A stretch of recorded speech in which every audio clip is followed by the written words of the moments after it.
10 नामापराध, 32 सेवा अपराध हैं। ठाकुर जी की सेवा में 32 अपराध बताए गए हैं, और उन 32 अपराधों में एक अपराध क्या है पता है? कि ठाकुर जी के वार्षिक नियमित उत्सवों को उत्साह से ना मनाना, यह एक अपराध है। जैसे कि रामनवमी आई और आपने क्या किया? कुछ नहीं किया, केवल हलवा बना दिया, ठाकुर जी को भोग लगा के जय सिया राम, ठीक है रामनवमी पे इतना ही बहुत है। नहीं, जन्माष्टमी हो, रामनवमी हो, नवरात्रि हो, रथ यात्रा हो, कल माघ पूर्णिमा निकल करके गई, ऐसे दिव्य दिव्य मनोरथ जो होते हैं इनको भूला मत कीजिए। महाराज जी के कल एक शिष्य पधारे, उन्होंने मुझको पंचांग भी दिया, उसमें वार्षिक साल भर के सारे कौन सी तिथि पर कौन से उत्सव हैं जरूर मनाया कीजिए। बंधुओं देखिए, किसी नक्षत्र ग्रह की इतनी क्षमता कैसे हो जाती है कि वो हमारे जीवन को बिगाड़ दे। प्रहलाद जी महाराज कहते हैं, कृष्ण ग्रह ग्रहित आत्मा नवेद जगदीश्वर। जिसके जीवन में कृष्ण ग्रह आ जाता है, बाकी के सारे ग्रह हाथ जोड़ के खड़े रहते हैं। शनि ने कुछ बिगाड़ा, राहु ने कुछ बिगाड़ा, किसी और ग्रह ने कुछ बिगाड़ा, आपके जीवन में उथल पुथल क्यों हो जाती है? क्योंकि आप उसको घर में आने का अवसर दे रहे हो, जीवन में आने का अवसर दे रहे हो। हर दिन यदि ठाकुर जी का स्मरण और घर में उत्सव हो, भले ही 10 मिनट का, 20 मिनट का, किसी ग्रह की क्षमता नहीं कि आपके घर में प्रवेश कर जाए। अरे शनि भी आ रहा होगा, राहु की महादशा भी आ रही होगी, आपके घर के उत्सव का अनुभव करके वह दशा भी, महादशा भी उत्सव दशा बन जाएगी, कुछ बिगाड़ नहीं पाएगा आपका। इसलिए कम से कम हर दिन ना करके महीने 2 महीने में जो ये उत्सव आते हैं, विशेष उत्सव, अपने घर को फूलों से सजाया कीजिए, ठाकुर जी की सेवा खूब आनंद से किया कीजिए, रसोई में अच्छे अच्छे पकवान बनाया कीजिए, ब्राह्मणों को घर पर बुला करके उनका सत्कार किया कीजिए। उत्सव जब घर में मनने लग जाते हैं ना, तो फिर नकारात्मक ऊर्जाएं प्रवेश करने से घबराती हैं। नकारात्मकताएं घर में प्रवेश कब करती हैं? जब हम उनको अवसर देते हैं। अवसर मत दीजिए, ठाकुर जी का होने दीजिए उत्सव, तो इस अपराध से आप बच जाएंगे। तो इस बार खूब आनंद से कीजिएगा। आइए हम लोग कथा क्रम में प्रवेश करते हैं। कल प्रथम स्कंद का हमने प्रारंभ किया था और मंगलाचरण का श्रवण किया था। अब आगे के क्रम में हम लोग प्रवेश करते हैं। 88,000 सौनिकादि ऋषियों ने सूत जी महाराज से 6 प्रश्न किए और इन्हीं 6 प्रश्नों में अब कथा चलेगी। 6 प्रश्न कौन कौन से हैं? किम श्रेय शास्त्र सारः का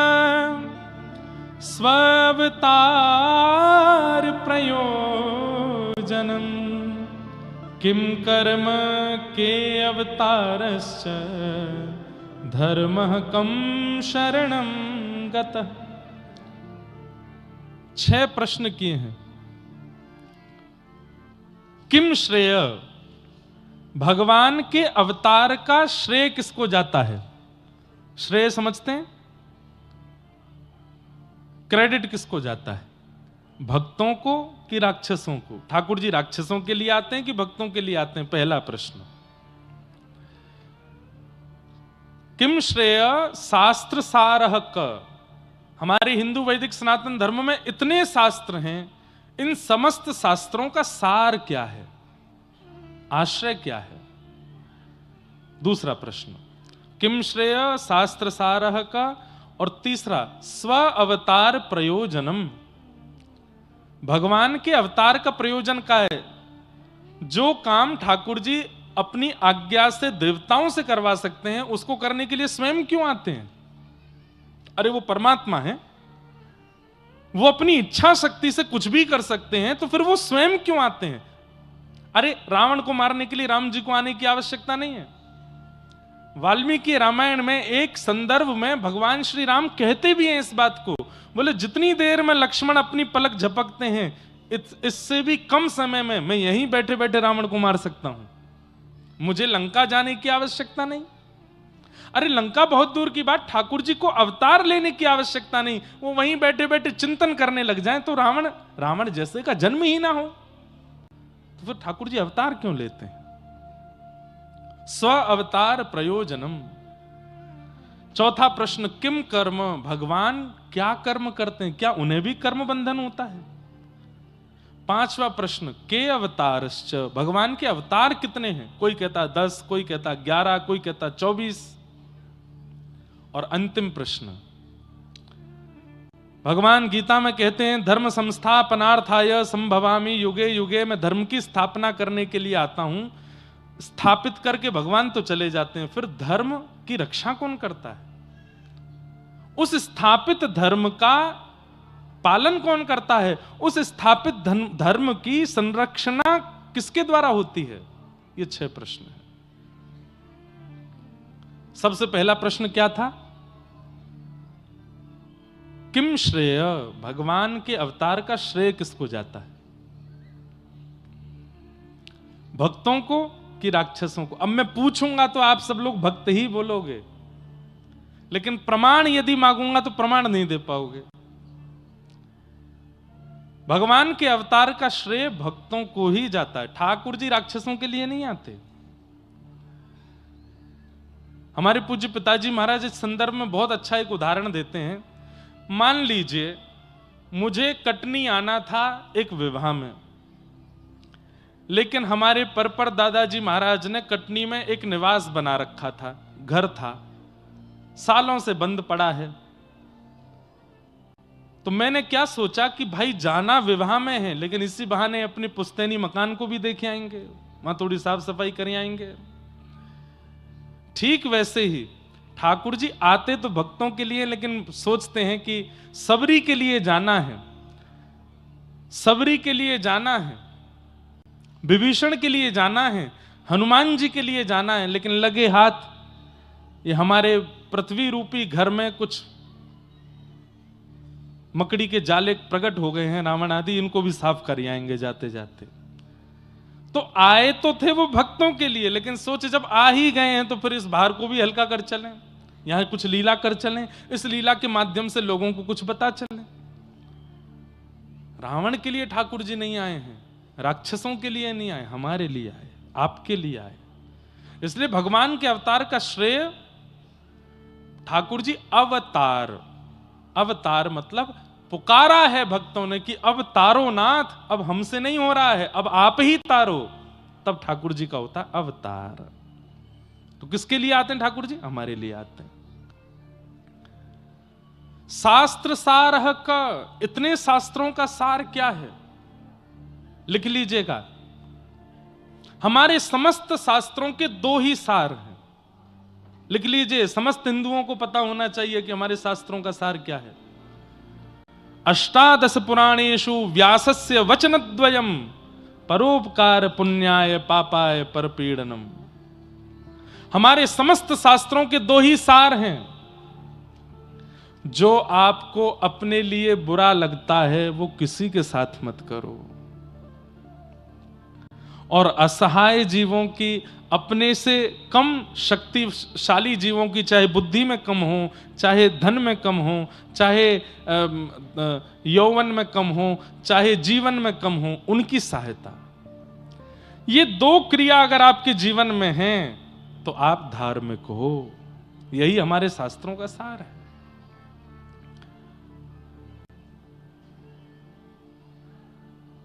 स्व अवतारश्च, भगवान स्वयं अवतार क्यों लेते हैं? ये ठाकुर जी की कृपालुता है। जो कार्य देवताओं के द्वारा भी संपादित हो सकता है, ठाकुर जी मन विचार करते हैं कि नहीं मैं स्वयं जाऊंगा, ये उनकी दयालुता है, ये कृपालुता है। किम कर्म, भगवान का कर्म क्या है? अहम भक्त पराधीन, अपने भक्तों की पराधीनता। के अवतारश्च, भगवान के अवतार कितने हैं? तो श्रीमद् भागवत कहती है अवतारा संख्येय, संख्या नहीं है अवतारों की। इस वक्त हम कटनी में बैठ के कथा सुन रहे हैं, इस वक्त भी ठाकुर जी का कहीं अवतार हो रहा होगा, कहीं किसी भक्त पर कृपा कर रहे होंगे, कहीं किसी भक्त के यहां ठाकुर जी अनुग्रह प्राप्त करवा रहे होंगे। असंख्य अवतार हैं भगवान के, कोई संख्या नहीं है, निश्चित नहीं है। और अंतिम प्रश्न किया, धर्म कम शरणम गतः। ठाकुर जी धर्म स्थापित करके चले गए, ठाकुर जी के जाने के बाद धर्म कहां गया? हम सब प्राणी मात्र की शरण में। हम लोग ही धर्म की रक्षा करते हैं। इसीलिए प्रसिद्ध वाक्य है, धर्मो रक्षति रक्षिता। तुम धर्म की रक्षा करो, धर्म तुम्हारी रक्षा करेगा। हम सबको उत्तराधिकारी बना करके गए ठाकुर जी। भाई मैं लीला पूरी करके जा रहा हूं, अब रामायण पढ़ो, भागवत पढ़ो, गीता पढ़ो, गुरुजनों के आश्रय में रह करके मेरे द्वारा स्थापित धर्म की तुम रक्षा करना। हमें जिम्मेवारी देके गए ठाकुर जी धर्म रक्षण की। ये 6 प्रश्न, और इन 6 प्रश्नों का अब विस्तार से उत्तर सूत जी महाराज संपूर्ण 6 दिन की भागवत में दे रहे हैं। सबसे पहले अपने गुरु को वंदन किया। यम प्रव्रजन्तमनुपेत मपेत कृत्यम द्वैपायनो विरह कातरया जुहाव पुत्रेति तन्मयतया तरवो विनेदु तम सर्वभूत हृदयम मुनिमानतोस्मि। बोलो सुखदेव जी महाराज की। एक बात सुनिए, जीवन में बंधुओं गुरु जरूर होने चाहिए। सदगुरु का आशीष आश्रय जीवन में जरूर होना चाहिए। आपके दीक्षा गुरु हैं तो बहुत ही अच्छी बात है, और दीक्षा गुरु नहीं है तो एक किसी के प्रति शिक्षा गुरु की भावना रखो, जो आपका पथ प्रदर्शन करते हो, जो आपके जीवन को एक राह दिखाते हो। ऐसे गुरु जीवन में निश्चित होने चाहिए। गुरु आश्रय निश्चित होना चाहिए। बंधुओं, गुरु आश्रय किस प्रकार का प्रभाव जीवन में डालता है, अब ये बताने से आपको समझ नहीं आएगा, ये आश्रय में जाने से ही समझ में आएगा कि गुरु आश्रय कैसा होता है। हमारे पूज्य गुरुदेव भगवान के परम कृपा पात्र पूज्य पिताजी, हमारे पूज्य दादा गुरुदेव भगवान के कृपा पात्र पिताजी पूज्य महाराज जी, आप सदगुरु की कृपा कैसी होती है इसका स्पष्ट उदाहरण है। हमारे संजय भैया भी अपने गुरुदेव के, इनके गुरु की कैसी कृपा। अभी उन्हीं के उत्सव में कथा करने आए थे, और उनकी कृपा इन्हीं पे नहीं, पूरे मध्य प्रदेश और कई भारत के क्षेत्र के लोगों पर कैसी कृपा। समझ क्या आता है कि गुरु कोई इंसान नहीं होता, गुरु कोई व्यक्ति नहीं होता, गुरु कोई पदवी नहीं होती। गुरु एक विश्वास का नाम है। उस वाक्य पर जो विश्वास करता है उसकी रक्षा की जिम्मेवारी पर ठाकुर जी रखते हैं। इसलिए गुरु जीवन में अवश्य होना चाहिए। आप यदि स्वच्छंद घूम रहे हैं, आप यदि स्वच्छंद घूम रहे हैं मतलब ऊपर कोई गुरु नहीं है, तो भाई देखो बात थोड़ी कहने में विचित्र सी है, लेकिन थोड़ा समझ जाइएगा। कई बार लावारिश ग्राम सिन्न घूमते हैं नगर में, नगर पालिका वाले जब देखते हैं बहुत ज्यादा हो गए तो पकड़ पकड़ के ले जाते हैं सबको, लेकिन जिनके गले में पट्टा बंधा होता है नगर पालिका वाले कहते हैं किसी का है, इसको मत पकड़ो। संत श्री कबीरदास जी का एक दोहा जैसा है, मैं हूं कुत्ता राम का मोती मेरा नाम, गल विच डोरी प्रेम की जित खींचे उत जाऊं। गुरुदेव जब आपके मस्तक पर उर्दपुंड लगा देते हैं, हमारे श्री वैष्णव परंपरा में पंच संस्कार हो जाता है, शंख चक्र अर्पित कर देते हैं, गले में तुलसी माला धारण करा देते हैं, नाम प्रदान कर देते हैं, मंत्र प्रदान कर देते हैं, तो फिर यमराज के जो दूत घूमते रहते हैं पृथ्वी पर, वो लावारिशों को ही पकड़ पकड़ के लेके जाते हैं। जैसे ही दिखाई देता नहीं नहीं उर्दपुंड लगा रखा है, गुरुदेव का आशीर्वाद है, गुरु के बताए हुए पथ पर चल रहा है, मतलब किसी का है, इसको नरक नहीं ले जाना, इसका न्याय ठाकुर जी कर लेंगे, इसको जो करना है वो ठाकुर जी देख लेंगे। तो कम से कम जीवन में एक गुरु का होना आवश्यक है।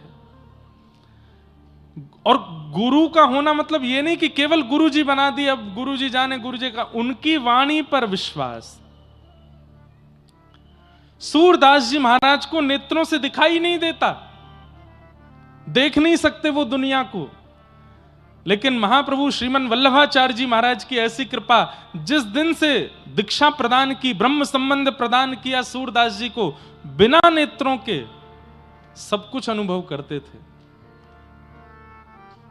प्रसिद्ध कथा है कि मंदिर में सूरदास जी जाते थे और ठाकुर जी की जैसी पोशाक होती थी वैसा भाव गा के सुना देते थे। आज ठाकुर जी ने नीली पोशाक पहनी है, आज ठाकुर जी ने गले में सोने के हार पहने हैं, आज ठाकुर जी ने ऐसा मुकुट पहना है। पुजारी जी बोले, ये सूरदास जी रोज ये कैसे बता देते हैं कि क्या पहना है ठाकुर जी ने?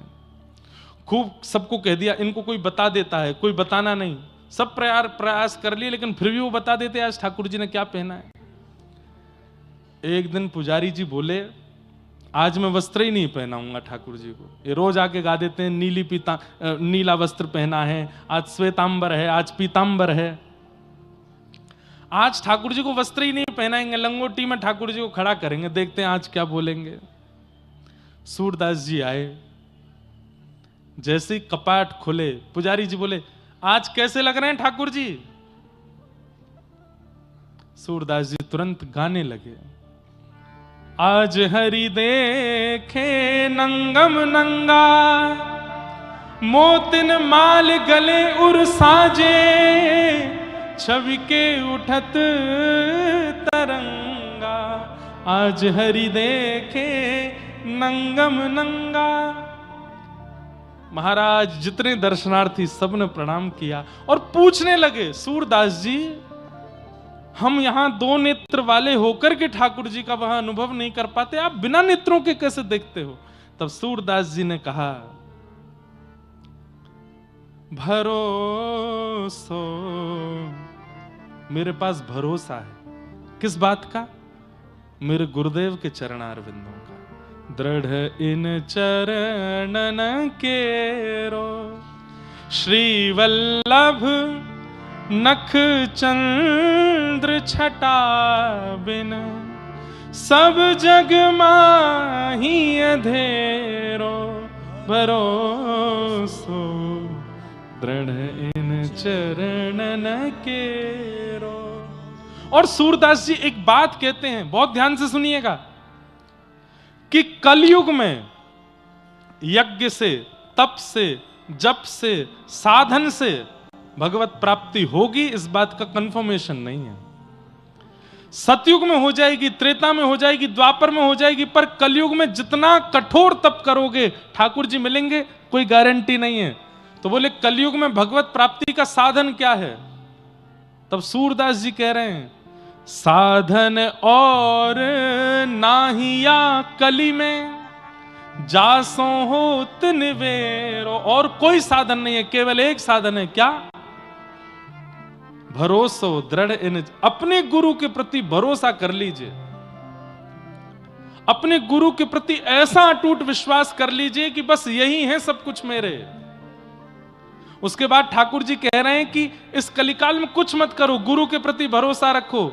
सूरदास जी कह रहे हैं, मैं प्रमाणित होकर के कह रहा हूं, सूर कहां कहे दुविध आंधरो। बिना नेत्रों का सूर कह रहा है कि मैं सब देख लेता हूं अपने गुरु की कृपा से। इससे बड़ा मैं प्रमाण क्या दूं आपको?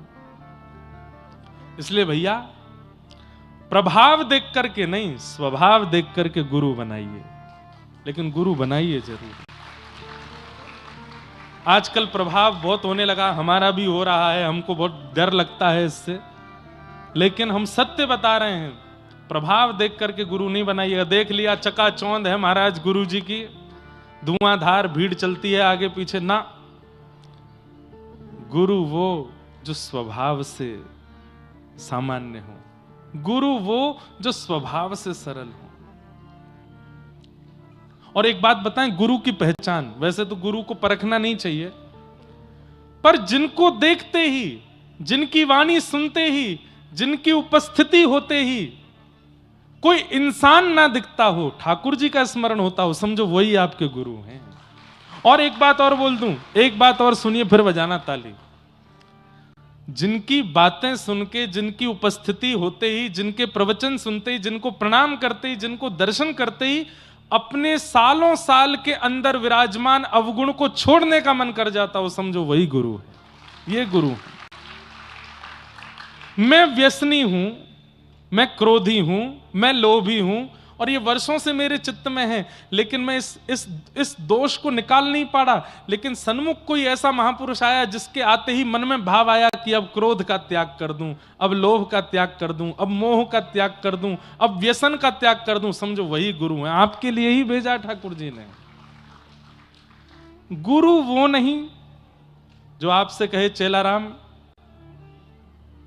तुम भी थोड़ा सा धुआं उड़ाओ, हमको भी उड़वाओ। चेला राम तुम भी चलो थोड़ा सा ऐब कर लो, हमको भी करवाओ। वो गुरु नहीं। गुरु वही जो हरि सो मिलावे, गुरु वही जो सद्मार्ग दिखावे, गुरु वही जो भक्त बनावे, और गुरु वही जो सब छुड़ाए वृंदा विपिन बसावे। वो गुरु है। आप रहते कटनी में हैं, आप रहते जबलपुर में हैं, आप रहते मध्य प्रदेश में हैं, लेकिन गुरु के आश्रय से सदा चित्त जगन्नाथ में रहता है, द्वारिका में रहता है, बद्रीनाथ में रहता है, वृंदावन का स्मरण करता है, समझो वही गुरु है। इसलिए प्रभाव के गुरु नहीं, स्वभाव के गुरु बनाइए।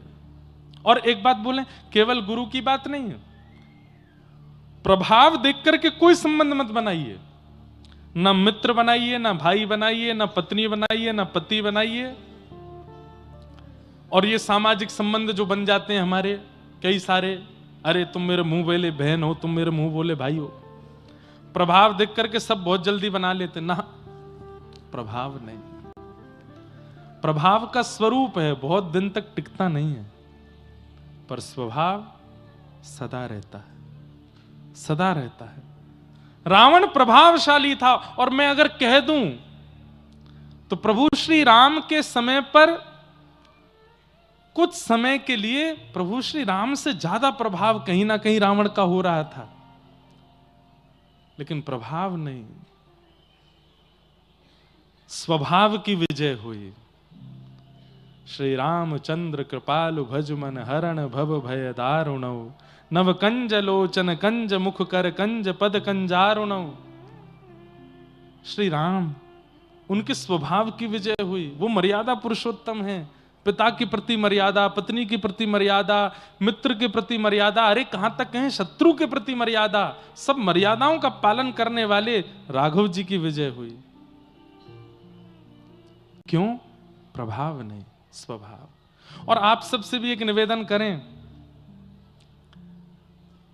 अपने प्रभाव पर काम मत कीजिए, स्वभाव पर काम करो। प्रभाव देख करके तो कोई भी नतमस्तक हो जाता है, पर स्वभावशाली व्यक्ति तो स्वप्न में भी आता है, स्वभावशाली व्यक्ति तो चित्त में भी रहता है, स्वभावशाली व्यक्ति तो सदा स्मृति में रहता है। इसलिए स्वभाव बनाइए ऐसा कि सबके प्रिय बन जाओ। और जिस दिन आपका स्वभाव सर्वप्रिय हो गया, समझ जाइएगा आप ठाकुर जी के प्रिय हो गए हो, ठाकुर जी को भा गए हो। स्वभाव पर क्रिया करो। तो गुरु जीवन में निश्चित होने चाहिए। एक प्रसंग, एक कथा सुना दें। इस कथा से आप लोग गुरु कृपा को समझिएगा, और दो चार बातें और होंगी इसमें, उन पर ध्यान मत देना। एक गुरु जी थे, संत थे। तो उन संत का बहुत बड़ा आश्रम था, नदी के किनारे गंगा जी के तट पर। बहुत सारे साधु महात्मा उनके साथ रहते थे। एक बार उन गुरु जी का, सन्यासी महात्मा थे, किसी स्त्री पर मन आ गया और वो महात्मा जी ने ब्याह कर लिया। अब ब्याह करते ही महाराज जितने साधु महात्मा रहते थे मठ में, सब छोड़ छोड़ के जाने लगे। बोले ओहो, अब तो सब बर्बाद हो गया ना, तो भजन करने के लिए आए थे हम तो घर बार छोड़ छाड़ के, हमारे गुरुजी ने ही ब्याह कर लिया। सब छोड़ छोड़ के चले गए गुरुजी को, एक चेला नहीं गया। यहां पर गुरुजी की क्रिया पे ध्यान मत दीजिएगा, चेले के विश्वास पे ध्यान दीजिएगा। उसने गुरुजी का त्याग नहीं, तो गुरुजी बोले भाई सब तो चले गए, तुम भी चले जाओ। नहीं गुरुजी, मेरा आपके प्रति दृढ़ विश्वास है, आप जो कर रहे हैं, जो किया होगा, मुझे पता है कि सब सोच समझ के किया होगा, मेरे मन में संशय नहीं, मैं आपकी सेवा करूंगा। और आपको जो प्रिय है, हमारी गुरु मां, वो हमको और ज्यादा प्रिय, हम उनकी भी सेवा करेंगे। तो उस शिष्य ने गुरु का त्याग नहीं किया। वैकुंठ में बैठे हुए नारायण भगवान इतने प्रसन्न हो गए, लक्ष्मी जी से बोले, देखो गुरु निष्ठा इसको कहते हैं कि गुरु जी ने बेचारों ने कुछ भी किया हो, लेकिन शिष्य की निष्ठा देखो, गुरु के प्रति त्याग नहीं किया। लक्ष्मी जी बोली, पर ऐसी ये भी तो गलत बात है ना, गुरु जी गलत कर रहे हैं। बोले, तो भाई शिष्य का शिष्यत्व है, वो तो स्वीकार करेगा, लेकिन हम कृपा गुरु जी पे नहीं करेंगे, शिष्य को जरूर हम वैकुंठ लेकर के आएंगे अपने साथ। ठाकुर जी गरुण जी पे बैठ के पहुंच गए। अर्धरात्रि का समय, और आंगन में जैसे ही गरुण जी आकर के विराजमान हुए, स्वर्ण की तरह चमक रहे हैं गरुण जी, और गरुण के ऊपर शंख चक्र गदा पद्म धारण करके ठाकुर जी बैठे हैं। नीचे खटिया पर शिष्य सोया था, भगवान ने उठाया, उठो। उठ करके उसने जैसे ही देखा, गरुण के ऊपर दिव्य तेजस्वी मणि की तरह चमक रहे नीलांबर श्री नारायण भगवान। हाथ पांव जोड़ के बोले, जय जय, आप भगवान? बोले, हां। आप मुझ पर कृपा करने आए हैं? बोले, हम तुमको लेने आए हैं, चलो गरुण पर पीछे बैठ जाइए, हमारे साथ वैकुंठ चलो। बोले, मेरा पुण्य क्या है? किस पुण्य के आधार पर मिल रहे हैं आप मुझे? बोले, तुम्हारे गुरु के प्रति निष्ठा। तुम्हारे गुरु अपने पद से च्युत हो गए, तुम्हारे गुरु ने अनर्गल विचार किए, लेकिन फिर भी तुमने अपनी निष्ठा का त्याग नहीं किया। चलो हम तुमको वैकुंठ लेके चलेंगे, तुम्हारी निष्ठा से हम प्रसन्न हैं। एक बार गुरु जी से आज्ञा ले आऊं? ठाकुर जी बोले, हम प्रत्यक्ष तुम्हारे सामने खड़े, साक्षात भगवान तुम्हारे सामने खड़े, अब गुरु जी की आज्ञा लेने जाओगे? बोले कि उन्हीं की सेवा की कृपा से तो आप मिले, तो उनसे एक बार आज्ञा ले लूं कि गुरु जी मैं वैकुंठ जा रहा हूं, नहीं तो सुबह उठ के ढूंढेंगे कहां गया चेलाराम, एक बार बता तो आऊं उनको। ठाकुर जी बोले, जाओ बताया हो। अर्धरात्रि का समय, गुरु जी सो रहे थे। गुरुदेव उठे, गुरु जी, कहो बेटा क्या बात? आपकी कृपा से, आपके चरणों की कृपा से, आपकी आज्ञा से, आपके आशीर्वाद से मैं वैकुंठ जा रहा हूं।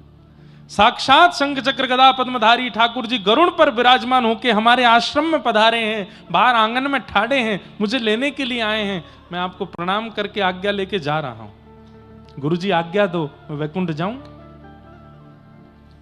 गुरु जी बोले, कहां है भगवान? बोले, वो खड़े। गुरु जी ने बाहर झांक के देखा, कोई दिखे नहीं। बोले, मुझे नहीं दिख रहे। बोले, तुम पहले ठाकुर जी से कहो मुझे दिखें, मुझे दर्शन दें, तब मैं आज्ञा दूंगा। अरे गुरु जी अभी रुको, दौड़ के गया। ठाकुर जी? बोले, जी। मेरे गुरु जी को दर्शन दो, उनको जब आप दर्शन दोगे तब वो आज्ञा देंगे मुझे जाने की। भगवान बोले, तुम्हारे गुरु के ऐसे कर्म नहीं है कि मेरे दर्शन कर पाए वो, तुम तो सीधी आज्ञा लो, चलो हमारे साथ। चेला बोला कि नहीं, गुरु जी को दर्शन नहीं दोगे तो मैं भी नहीं जाऊंगा, आप चले जाओ। ठाकुर जी बोले, रुको हम होते हैं प्रकट। तुरंत प्रकट होकर ठाकुर जी ने दर्शन दिए। गुरु जी के हाथ पैर कांपे, आंखों से आंसू। जय हो ठाकुर जी, आपका मधुर दर्शन हो गया, बड़ी कृपा। चेला बोला, गुरु जी अब आज्ञा, मैं जाऊं? बेटा अकेले जाओगे, हमको नहीं लेके चलोगे साथ? तुम बेटा वैकुंठ में मेरी सेवा के बिना कैसे रहोगे? और तुम चले जाओगे तो यहां मेरी सेवा कौन करेगा? तुमने विचार नहीं किया एक बार भी? चेला तो रोने लगा, अरे मेरे गुरुदेव, आपको मैं नहीं रुकिए। ठाकुर जी? बोले, जी। गुरु जी भी चलेंगे वैकुंठ। ठाकुर जी बोले, सुनो, वैकुंठ जाने के नियम होते हैं और तुम्हारे गुरु जी ने सारे नियम उल्लंघन किए हैं। चुपचाप बैठो, चलो हमारे साथ। हमने एक बात मान ली, अभी बार बार तुम्हारी बात नहीं मानेंगे। सुनिए ठाकुर जी, मैंने तो नहीं बुलाया था आपको, खुद आए हो आप। मेरे गुरु जी जाएंगे तो मैं जाऊंगा, नहीं तो मैं भी नहीं जा रहा। या तो मेरे गुरु जी को लेके चलो, नहीं तो खा लिया। गरुण जी बोले, जय जय। ठाकुर जी एक बार बोले, चलो गरुण, इसके तो बड़े नखरे हैं। गरुण जी बोले, लक्ष्मी जी को क्या उत्तर दोगे? उनसे तो आप बड़ा कह के आए थे, इसकी निष्ठा पे मैं प्रसन्न हूं, इसकी निष्ठा पे मैं राजी हो गया हूं, ले चलो। कौन से वैकुंठ में जगह बहुत है। आज तक सुना गया गुरु कृपा से चेला तरे हैं, आज सुन लेंगे कि चेला की कृपा से गुरु भी तर गए। नहीं, सुनिए, मैं थोड़ा संशोधन करूं। गुरु की कृपा से चेला तरे हैं, पर चेला की निष्ठा से गुरु तर रहे हैं, यह पहली बार होगा। चेला की कृपा नहीं होती, चेला की निष्ठा होती है, शिष्य की निष्ठा होती है। ठाकुर जी बोले जल्दी करो, हम पे समय नहीं है, बैठो। अपने गुरु जी को भी बैठाओ, चलते हैं इनको लेके। गुरु जी चलिए। ठाकुर जी राजी हो गए। जैसे ही गुरु जी तैयार हुए, बोले सुनो चेलाराम, गुरु मां को बताया हूं कि मैं वैकुंठ जा रहा हूं। जैसे ही दौड़ करके गए, बोले सुनो, अब तुम आश्रम का ध्यान रखना, खूब प्रेम से यहां रहना, सब संपत्ति तुम्हारी है, हम तो चले। बोले कहां? ठाकुर जी आए लेने, वैकुंठ जा रहे हैं, मुझे भी ले चलिए साथ में, मैं यहां अकेले क्या करूंगी। गुरु जी चेलाराम से बोले ए चेला। बोले हाँ। गुरु मां भी जाएंगे साथ में। अरे अरे, फिर तो आनंद ही आ गए दोनों। गुरु मां गुरु जी, उनकी वैकुंठ में भी सेवा करूंगा, अभी कहता हूं। ठाकुर जी बोले हाँ, थोड़ा सा आगे खिसको, जगह बनाओ पीछे। बोले क्यों, अब क्या है? बोले गुरु जी भी जाएंगे, मैं भी जाऊंगा, गुरु मां भी जाए। ठाकुर जी बोले बिल्कुल नहीं, उसको तो हम बिल्कुल नहीं लेके जाएंगे, जिसने बेचारे सन्यासी का जीवन बर्बाद कर दिया, पूरा मठ मंदिर बिगाड़ दिया, उसको लेके जाएंगे हम? बोले देखिए, वो नहीं जाएंगी तो गुरुजी नहीं जाएंगे, गुरुजी नहीं जाएंगे तो मैं नहीं जाऊंगा, खाली हाथ जाओ। अंत तो गत्वा, चेला भी गए, गुरुजी भी गए और वो माता जी भी गई, तीनों को लेके ठाकुर जी वैकुंठ पहुंचे। लक्ष्मी जी ने जैसे ही देखा, बोले लेने तो आप एक को गए थे। बोले कि उसकी निष्ठा ऐसी है अपने गुरु के प्रति। क्या समझ, इस कथा से क्या समझ में आया? इसका मतलब ये नहीं है कि कोई कुछ भी करे और आप उसके प्रति फिर भी, वैसी भावना नहीं है। भावना आपकी निष्ठा की है। ठाकुर जी आपकी निष्ठा से रीझते हैं, और जिसके प्रति आपकी निष्ठा है, यदि वो कुछ गलत कर रहा है तो उसको न्याय देना, दंड देना, ये ठाकुर जी का काम है। ऐसा नहीं है कि वैकुंठ में जाके उन गुरु जी को दंड नहीं दिया होगा, ठाकुर जी ने निश्चित दंड दिया होगा कि अरे ये भोला भाला शिष्य बेचारा, इसकी निष्ठा से तुम प्राप्त कर लिए हमको, लेकिन तुमको तो दंड मिलेगा। दंड तो ठाकुर जी ने दिया ही होगा, लेकिन फिर भी शिष्य की निष्ठा में कितना बल होता है। अरे हम एक बात कह दें तो कई बार तो शिष्य की निष्ठा गुरु का निर्माण श्रेष्ठ रूप में कर देती है, बस उसकी निष्ठा हो, ऐसी निष्ठा हो अपने गुरु के प्रति। ठाकुर जी दयावंत हो जाते हैं, ठाकुर जी को करुणा आ जाती है जब वो देखते हैं कि कोई कितनी निष्ठा करके बैठा है अपने गुरु के प्रति। उस निष्ठा से ठाकुर जी प्रसन्न हो जाते हैं। तो जीवन में एक पथ प्रदर्शक होना चाहिए। आपकी दुनिया सुनती है, पर आपके ऊपर भी कोई एक ऐसा होना चाहिए जिसकी आप सुनते हो। अगर ऐसा नहीं है तो आपका पद नष्ट होने से, आपको नीचे गिरने से कोई नहीं रोक सकता। अपने ऊपर एक रखिए जिसकी आप सुनते हो, जिसकी आप मानते हो, जिसकी आज्ञा गुरुणाम अविचारणीयाम। गुरु की आज्ञा पर दूसरा विचार नहीं होना चाहिए। गुरु जी कह दें गौरी घाट चले जाओ जबलपुर, तो आप ये प्रश्न मत कीजिए कि करना क्या है वहां जाके। नहीं, गुरु जी ने कह दिया जाओ तो जाओ, वहां होगा क्या वो गुरु जी जाने। इतनी निष्ठा गुरु के प्रति होनी चाहिए। और ऐसी निष्ठा जब शिष्य के चित्त में आती है तो ठाकुर जी रीझ जाते हैं, ठाकुर जी प्रसन्न हो जाते हैं, ठाकुर जी उससे आनंदित हो जाते हैं। ठाकुर जी कहते हैं गुरु जी को पीछे छोड़, पहले तू प्राप्त कर मुझे, क्योंकि तेरी निष्ठा बहुत है। आजकल के लोग उसको अंधविश्वास कह देते हैं, आजकल के लोग उसको कुछ भी कह देते हैं, अरे ये तो पागल हैं, ये ऐसे वैसे। बोलने दीजिए, संसार का काम तो बोलना है। आप अपने गुरु के प्रति निष्ठा रखो। हमारे वृंदावन के पूज्य प्रेमानंद जी महाराज, आए दिन लोग उनके बारे में कुछ ना कुछ बोलते हैं। आए दिन लोग किसी ना किसी संत के बारे में, महापुरुष के बारे में, शंकराचार्य जी के बारे में, आद्य शंकराचार्य जी के बारे में, परंपराओं के बारे में खंडन करते ही रहते हैं। ये कलयुग ज्यों ज्यों आगे बढ़ेगा खंडन और ज्यादा होगा, लेकिन आप अपनी निष्ठा को डगमगाने मत दीजिए, आप अपनी निष्ठा रखो। और हम सत्य बता रहे हैं, आज इतनी भीड़ दिख रही है कथा में, हमको इस बात से प्रसन्न नहीं होना चाहिए, अभिमान नहीं करना चाहिए कि इतने लोग कथा में आ रहे हैं। ये बहुत लंबे समय तक नहीं रहेगा। एक समय ऐसा आएगा कुछ वर्षों बाद, तो कथाएं नहीं होंगी, प्रवचन नहीं होंगे, सत्संग नहीं होगा, क्योंकि इन सब के पीछे दुनिया पड़ी है, इन सबको बंद करने के लिए, रोकने के लिए, खत्म करने के लिए। आज गौ हत्या के लिए कितने लोग आवाज उठाते हैं, कोई कुछ नहीं हो रहा है कहीं भी। एक समय यह भी होगा कि कथा भागवत हो, उसके लिए हमें आज्ञा दीजिए, परमिशन दीजिए, नहीं मिला करेगी। ये होगा तभी तो कलयुग प्रचंड होगा, तभी तो कलयुग बलवान होगा। तो बहुत अच्छे समय में है हम लोग कि हम कथा सुन पा रहे हैं आज, क्योंकि कुछ वर्ष बाद नहीं मिलेगी। हमसे कई लोग, महाराज जी भी कभी कहते हैं, पिताजी भी कहते हैं, कई लोग, लाला ने का आराम करे कर, इतनी भाग दौड़ मत करे कर, लगातार कथा मत करे कर। हम कहते हैं पिताजी कुछ समय की बात है, उसके बाद तो होनी नहीं है कथा, तो इसलिए अभी जितनी हो जाए कर लेते हैं, अभी जितने लोगों के चित्त में भक्ति स्थापित हो जाए करवा देते हैं, क्योंकि कुछ समय बाद कलयुग आक्रमण कथाओं में ही करने वाला है, श्रोताओं के चित्त पे ही करने वाला, रोक लगा दी जाएंगी।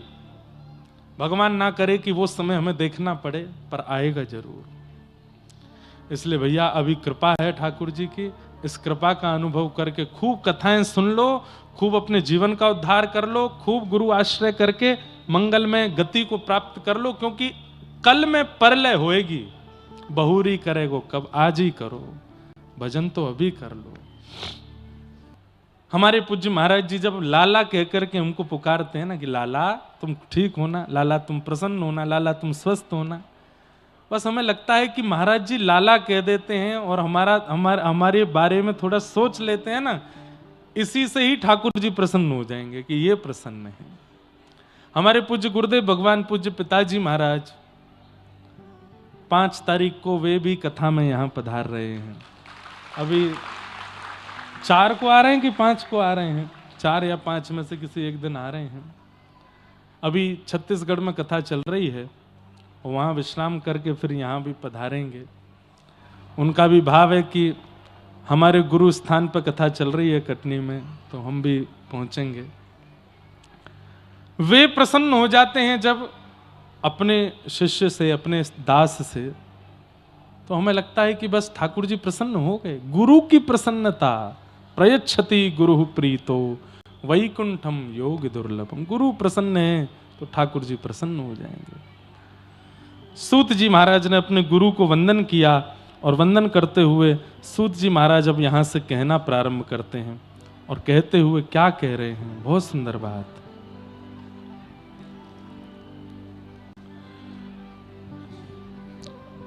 सवई पुंसां परो धर्मो यतो भक्ते यदोक्षजे अहैतुक्य प्रतिहता आत्मा संप्रसीदति। सभी प्राणी मात्र का परम धर्म क्या है? कल हम धर्म और परम धर्म पर चर्चा कर रहे थे। सब लोग इधर देखिए, ध्यान से सुनिए बिल्कुल। अब चर्चा ना करें, किसी और की तरफ ना देखें, यहां देखें। सवई पुंसाम परो धर्मो यतो भक्तिर अदोक्षजे। अदोक्षज भगवान की अहैतुकी भक्ति करना। अहैतुकी भक्ति को क्या कहते हैं? प्रेम लक्षणा भक्ति करना, न विच्छिन्न होने वाली भक्ति करना, यही समस्त प्राणी मात्र का परम धर्म है। सब लोग बिल्कुल सावधानी से सुनो। ठाकुर जी के प्रति प्रेम लक्षणा भक्ति भाव रखना, जैसे व्रज की गोपियां रखती हैं, जैसे यशोदा मैया रखती हैं, जैसे नंद बाबा प्रेम करते हैं लाला से, जैसे ठाकुर जी के सब ग्वाल बाल प्रेम करते हैं ठाकुर जी से, ऐसी ठाकुर जी के प्रति संबंधात्मक भक्ति करना यह परम धर्म है। ठाकुर जी परमात्मा हैं और हम जीवात्मा हैं, इस प्रकार से भजन करना यह धर्म है। पर ठाकुर जी हमारे कोई संबंधी हैं और हम उनके ये संबंध में हैं, इस प्रकार से उनका भजन भक्ति प्रेम करना, ये परम धर्म है। ठाकुर जी को अपना कुछ मानना, कल भी हमने इस पर चर्चा विस्तार से की थी। ठाकुर जी को अपना कुछ मानना। मधुमंगल, श्रीदामा, तन सुखा, मन सुखा, धन सुखा, ये सब ठाकुर जी के सखा हैं। सब ठाकुर जी से अटूट प्रेम करते हैं।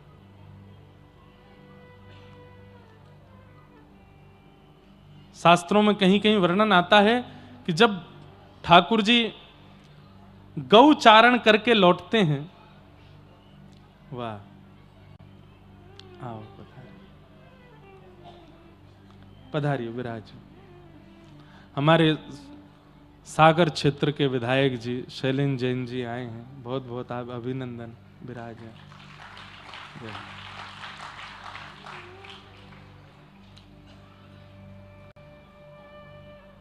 महाराज जी ये भी अद्भुत हैं। एक साल में इनके विधानसभा में 2 कथा हमने की, एक ही साल में। जनवरी में भी कथा हुई सागर में, और फिर नवंबर में भी कथा हुई सागर में। ऐसे भक्ति है आपके चित्त में, एक ही वर्ष में 2 कथाओं का क्रम हुआ। हमने ही बुलवाया, मैंने कि आप पास में ही हैं, कटनी कथा में पधारिए, महाराज जी का आशीर्वाद ग्रहण कीजिए। बहुत बहुत आपका स्वागत। तो हम क्या निवेदन कर रहे थे? ठाकुर जी के प्रति संबंध बुद्धि रखना, यह परम धर्म है। और वो परमात्मा है, मैं जीवात्मा हूं, इस प्रकार से भजन करना यह धर्म है। भगवान के जितने भी सखा हैं, मधुमंगल, श्रीदामा, तनसुका, मनसुका, धनसुका, ये सब ठाकुर जी से प्रेम लक्षणा भक्ति करते हैं। ठाकुर जी से प्रेम कर, तो कहीं कहीं शास्त्रों में ऐसा वर्णन है कि जब ठाकुर जी गैया चराते हैं, बहुत ध्यान से सुनिएगा, जब ठाकुर जी गैया चरा करके लौटते हैं वापस नंद भवन, तो उस समय पर रोड तो होते नहीं थे, पक्के सीमेंट के रोड या गोल तार के रोड तो नहीं थे, रेत ही होती थी। तो रेत में ठाकुर जी के ग्वाल बालों के, गैयाओं के चरण चिन्ह, खुर के चिन्ह बन जाते थे। तो कहते हैं कि जब ठाकुर जी गैयाओं के बीच में चलते थे, तो ग्वाल बाल इतर होकर के चलते थे, ठाकुर जी के संग नहीं चलते थे।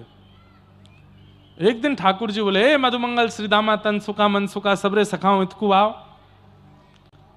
तुम सबरे मोते दूर हटके काई को चलो, मेरे संग काई को ना चलो। तो देखिए सखा हैं, पर सखा होते हुए भी उनकी भावना कैसी, क्या कहते हैं? बोले लाला, तू जब पृथ्वी पे पाम धरे और पाम धर के जब अपने पाम उठावे ना, तो तेरे चरणन के चिन्हन से जो पृथ्वी पे चिन्ह बन जाए, हमारो मन ना करे कि हम वहां पे अपने चरण रखें, या हमारे हम दूर रह के चलें, ताकि तेरे चरण चिन्ह हमको दिखते रहें। सख्य भक्ति है। इसलिए ठाकुर जी के प्रति परमात्मा बुद्धि ये प्रारंभिक भक्ति है, पर करते करते करते ऐसी स्थिति हो जाए कि ठाकुर जी के प्रति अपनत्व बुद्धि हो जाए, ये हमारे कुछ हैं, ये परम धर्म है। ठाकुर जी के प्रति यही बात यहां की, सबई पुंसाम परो धर्मो यतो भक्तिर अदोक्षजे अहै तुक्य प्रतिहता ययात्मा संप्रसिदति। और भक्ति कैसी होनी चाहिए? अहै तुकी भक्ति। अहै तुकी किसको कहते हैं? अहेतुकी किसको कहते हैं? अहेतुकी भक्ति कहते हैं कि चाहे जीवन में जैसी परिस्थिति आ जाए, आपका विश्वास डगमगाता नहीं है ठाकुर जी के प्रति। चाहे धन से दिक्कत आ जाए, चाहे मन की दिक्कत आ जाए, चाहे तन की दिक्कत आ जाए, चाहे पारिवारिक पीड़ा आ जाए, लेकिन आपका विश्वास ठाकुर जी के प्रति एकजुट ही रहता है, एक रस ही रहता है। इसको अहेतुकी भक्ति कहते हैं। न नष्ट होने वाली, न कम होने वाली भक्ति अहेतुकी भक्ति है।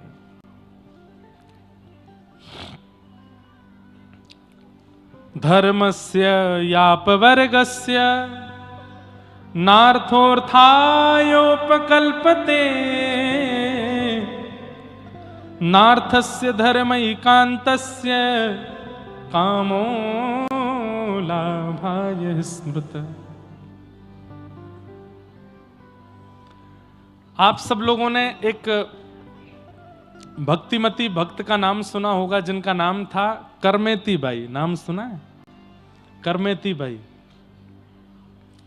राजस्थान में जैसे मीराबाई का प्रसिद्धि है, ऐसे ही एक राजस्थान की परम भक्ता हुई श्री करमेती बाई जी। बहुत सुंदर चरित्र है करमेती बाई का। तो करमेती बाई 4 भाइयों के बाद में जन्मी थी अपने पिताजी के यहां। ब्राह्मण कुल में जन्म हुआ था और उनकी कुल देवी के आशीर्वाद से जन्म हुआ था। इनके पिताजी को कोई संतान नहीं थी, कुल देवी से संतान मांगने के लिए गए और ये भाव रखा कि अगर संतान नहीं हुई तो मैं अपना शीश बलि के रूप में चढ़ा दूंगा देवी के आगे। तो बीच रास्ते में ही देवी प्रकट हो गई और देवी ने प्रकट होकर के कही, जाओ 4 पुत्र होंगे तुमको। तो इनके पिताजी करमेती बाई के पिताजी रोने लगे, बोले मां आपने 4 पुत्रों का वरदान तो दिया, लेकिन मेरे मन में इच्छा है कि एक पुत्री और हो। तब देवी मां बोली, मैंने पहली बार ऐसा व्यक्ति देखा है जो पुत्री मांग रहा है, नहीं तो लोग पुत्र ही मांगते हैं, तुमको पुत्री की इच्छा क्यों है? तब इनके पिताजी ने कहा कि पुत्र होने से तो यह पता चलता है कि हम माता पिता हैं, लेकिन पुत्री होने से यह पता चलता है कि हमारा जीवन किसी के लिए है, हमारा जीवन भी एक श्रेष्ठता के लिए है, हमारे जीवन में भी एक बहुत बड़े दान पुण्य का अवसर आएगा इसके दान के लिए, इसलिए आप एक पुत्री प्रदान करो। तो देवी इतनी प्रसन्न हो गई, उन्होंने कहा विद्वान संपत्तिवान यौवनवान पुत्र होंगे तुम्हारे, लेकिन भक्ति का वरदान मैं तुम्हारी बेटी को दूंगी। तुम्हारी बेटी ऐसी भक्त बनेगी कि उसका चरित्र कथाओं में सुनाया जाएगा, मंच से कहा जाएगा। और तब उन्हीं ब्राह्मण के घर में 4 पुत्र हुए। 4 पुत्रों के बाद देवी की कृपा से, कुल देवी की कृपा से कृष्ण भक्त श्री करमेती बाई जी का जन्म हुआ, जिनका चरित्र नाभाजी ने भक्तमाल जी में भी गाया और भी कई संतों ने गाया। करमेती बाई, करमेती बाई जी के प्रसंग के 2, वैसे तो बहुत अच्छा प्रसंग है, पर मैं एक दो भाव सुनाऊं। इनका विवाह निश्चित हुआ, एक राजघराने के एक अच्छे कुल के बालक से इनका विवाह संपन्न हुआ। तो विवाह जिस दिन होना था उस दिन बारात सामने आई। ये ऊपर अपने कक्ष में खड़े खड़े बारात देख रही थीं और तभी इन्होंने मन में विचार किया कि मैंने जन्म किसी का घर बसाने के लिए, अपना घर बसाने के लिए, गृहस्थाश्रम में जाने के लिए नहीं लिया है, मैंने जन्म ठाकुर जी की भक्ति के लिए लिया है और अपनी भक्ति के द्वारा असंख्य भक्तों को भक्ति का मार्ग दिखाने के लिए लिया है। सब लोग इधर देखिए, ध्यान से सुनो। लेकिन माता पिता जबरदस्ती मेरा ब्याह कर रहे हैं, क्या करूं? तो द्वार पर बारात आ गई थी और करमेती बाई उसी समय घर छोड़ के चली गई। ये नहीं पता था जाना कहां है, बस इनको ये पता था कि मेरे घर से उत्तर की दिशा में वृंदावन है। ये नहीं पता था वृंदावन का रास्ता कहां है, कहां से मुड़ना कैसे, बस उत्तर दिशा की ओर चल पड़ी करमेती बाई। द्वार पर बारात खड़ी थी, माता पिता दुल्हा का सत्कार कर रहे थे और बहू बेटी घर से चली गई। विवाह नहीं हो पाया, पूरे नगर में ढूंढा, पुत्री नहीं मिली। तब इनके दुखित पिताजी ने नगर के राजा को कहा कि मेरी बेटी घर छोड़ के चली गई है, मेरे पास तो सैन्य बल नहीं है, आप मेरी बेटी को ढूंढवाइए, कहां है वो।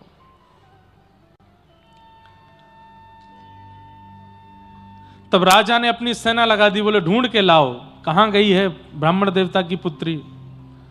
तो सेना दौड़ी, चप्पा चप्पा ढूंढने लगी, कहां है कहां है। आजकल के बच्चे इन्फ्लुएंस मत होना करमेती बाई से, ये भी तो घर छोड़ के गई थी, पर घर छोड़ के कितनी परम पवित्र भक्ति के लिए गई, आगे सुनिएगा। करमेती बाई को पता चल गया कि राजा की सेना मुझको ढूंढ रही है, कहां छिपूं, ये तो चप्पा चप्पा छान रहे हैं। तभी इन्होंने देखा कि एक रेगिस्तान में ऊंट पड़ा है मरा हुआ, और गीदड़ आदि उस ऊंट को भीतर से खा गए, बाहर का कंकाल बस पड़ा है।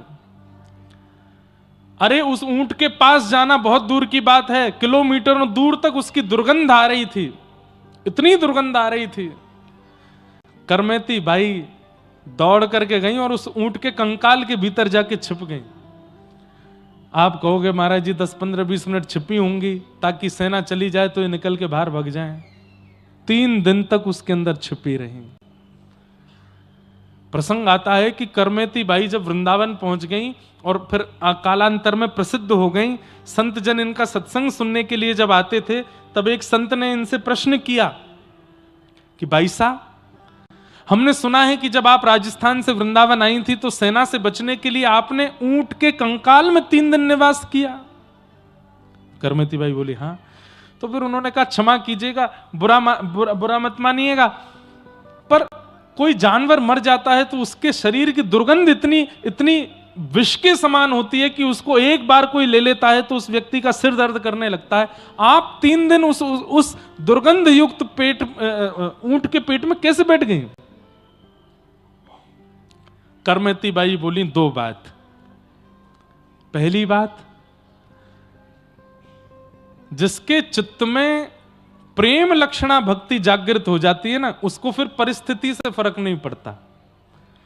जिसके चित्त में प्रेम बढ़ चढ़ के बोलने लगता है कृष्ण भक्ति का, वृंदावन भक्ति का, और प्रेमी व्यक्ति को फिर परिस्थिति से फर्क नहीं पड़ता, वो प्रेम को प्रायोरिटी देता है। मेरे लिए वृंदावन पहुंचना जरूरी था, मेरे लिए कृष्ण की चरणार बिंदों की प्राप्ति जरूरी थी, मेरा मन बुद्धि चित्त सब कुछ कृष्ण का स्मरण और वृंदावन का स्मरण कर रहा था, इसलिए वो दुर्गंध मेरा कुछ बिगाड़ ना पाई। और दूसरी बात जो कही वो तो लाजवाब।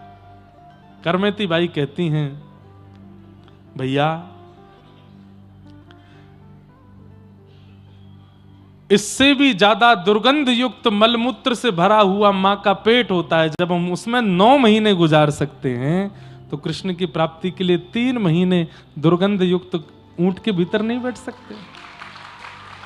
हम 9 महीने उस मलमूत्र के भांड पेट में रह के आ सकते हैं, तो कृष्ण प्राप्ति के लिए ये कंकाल रूपी ऊंट के गर्भ का जो दुर्गंध है ये तो कुछ भी नहीं थी उसके आगे।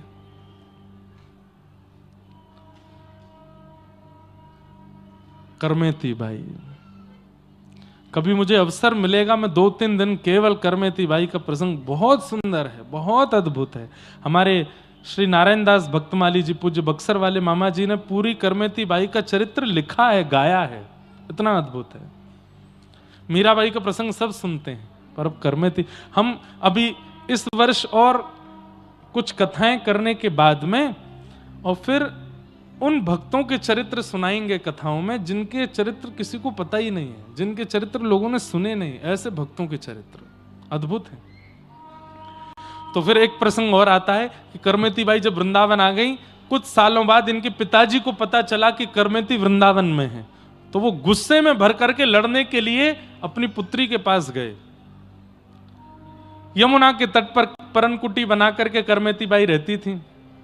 घर छोड़ा लेकिन भोग विलास में नहीं पड़ी हैं, वो एक तपस्विनी जैसा जीवन जी रही हैं। अरे क्या बताएं, सुंदरता ऐसी थी कि कोई भी मोहित हो जाता, पर भजन के प्रभाव से करमेती बाई ने अपना रूप ऐसा बना लिया कि कोई काम भाव से अगर उनके पास आ भी जाता था तो करमेती बाई का रूप देख करके उसका काम नष्ट हो जाता था। ऐसी करमेती बाई। पिताजी क्रोध में भर के आए, वृंदावन में पूछा कहां है करमेती, किसी ने बताया यमुना के तट पर बैठी हैं, कुटिया बना के रहती हैं। जैसे ही पिताजी ने करमेती बाई की कुटिया देखी, आधा क्रोध तो वहीं ठंडा हो गया। उस कुटिया में मानो जैसे भक्ति नृत्य कर रही हो, और जैसी कुटिया के भीतर प्रवेश करके करमेती को देखा, पिता के नेत्र सजल हो गए। क्या कमी थी घर में? मखमली चादर, मखमली गद्दे पर सोना, 3 समय 4 समय गरम गरम फुल्का पाना, एक राजघराने जैसा शौक, सब कुछ छोड़ करके मेरी बेटी यहां बालुका में बैठी है।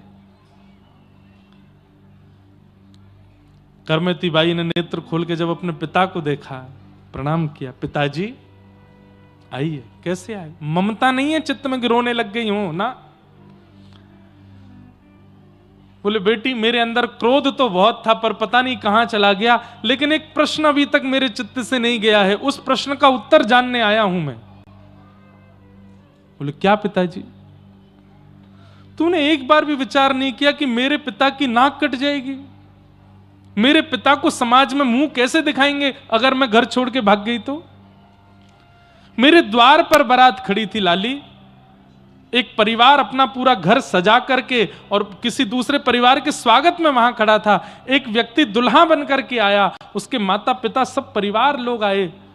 तूने एक नहीं दो दो परिवार और पूरे कुल में मेरी नाक कटा दी। तूने एक बार भी विचार नहीं किया कि मेरे पिता के साथ क्या होगा अगर मैं ऐसा करूंगी तो? माना तेरी भक्ति प्रधान है, माना तेरा वृंदावन आना निश्चित है, माना कि तुझे कृष्ण भक्ति चाहिए, लेकिन तूने अपने पिता का चिंतन क्यों नहीं किया?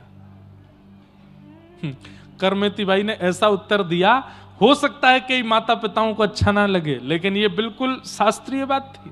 करमेती बाई क्या बोली?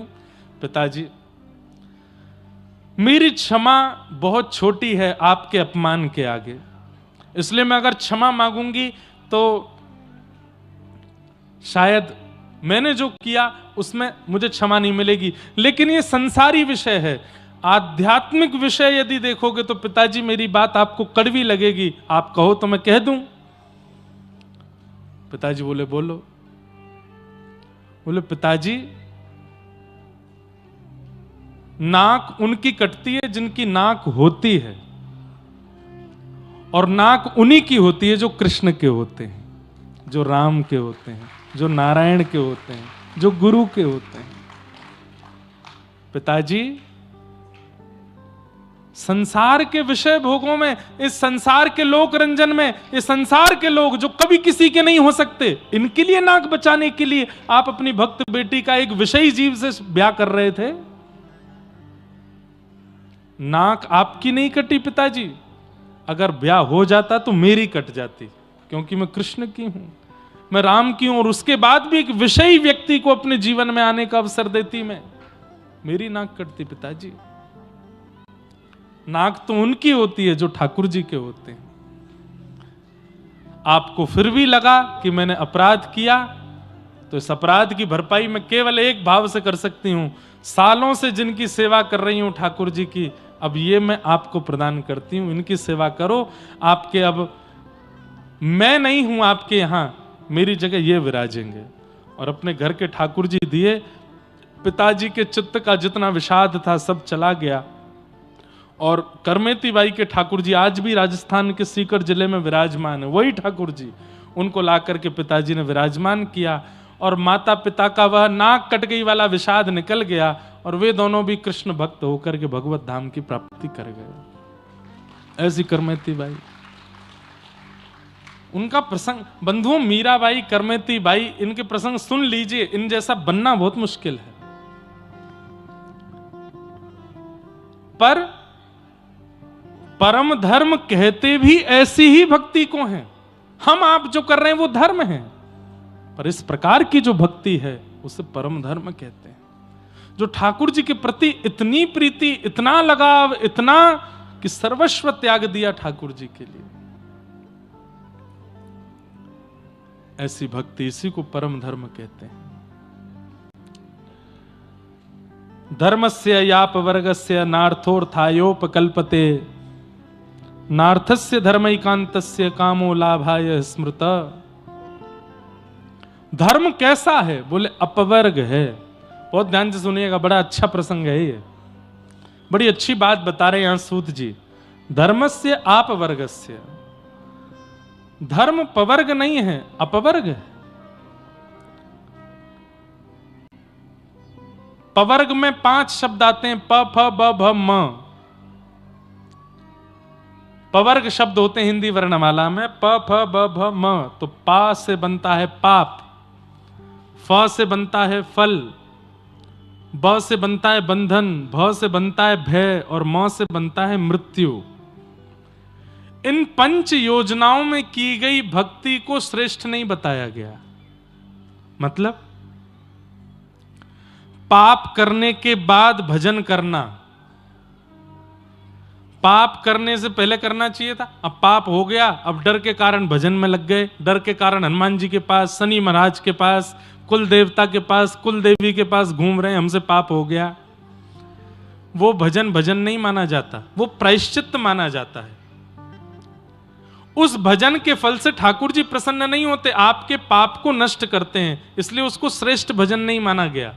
पाप के बाद किया गया भजन, फल की प्राप्ति से किया गया भजन, उसको भी श्रेष्ठ नहीं माना जाता। किसी कामना से किया गया भजन, प फ फिर आता है ब, यानी कि बंधन युक्त बंधन मुक्त होने के लिए किया गया भजन, उसे भी श्रेष्ठ नहीं माना जाता। भ यानी कि भय से किया गया भजन, डर के मारे, हनुमान चालीसा, भूत पिशाच निकट नहीं आवे, महावीर जब नाम सुनावे, ना सरो घरे सब पीरा। रात में कई बार सो रहे होते हैं। अब हम जहां रुके हैं कटनी में, बहुत बढ़िया जगह है, बहुत बढ़िया निवास है, इतना बढ़िया सुंदर घर है, लेकिन वहां सामने ही रेलवे लाइन है। तो जिस दिन मैं रात्रि में आया, और सर्दियों में पंखा वैसे ही नहीं चलते हैं, तो बिल्कुल सुनसान, रात में 3 बजे रेल का हॉर्न बजा, पौं, और 3 बजे, अब नई जगह, जैसे तैसे तो मुझे नींद आई थी, और कम से कम 40 घंटे का जगा हुआ था मैं, और जैसे ही वो आवाज आई, तो आवाज भी, हॉर्न भी बजता है 2-4 सेकंड तक, तो मैं थोड़ी देर तो यही देखता रहा, कौन कोई चुड़ैल आ गई क्या यहाँ पे, कौन चिल्ला रहा है। और वास्तव में मन से निकला, भूत पिशाच निकट नहीं आवे, महावीर जब नाम सुनावे। और फिर जब घड़घड़ आवाज, अरे मैंने कि रेलवे लाइन है सामने। फिर पर्दा हटा के देखा तो मैंने कि ओहो। तो भय से किया गया भजन, उसको भी श्रेष्ठ नहीं माना जाता।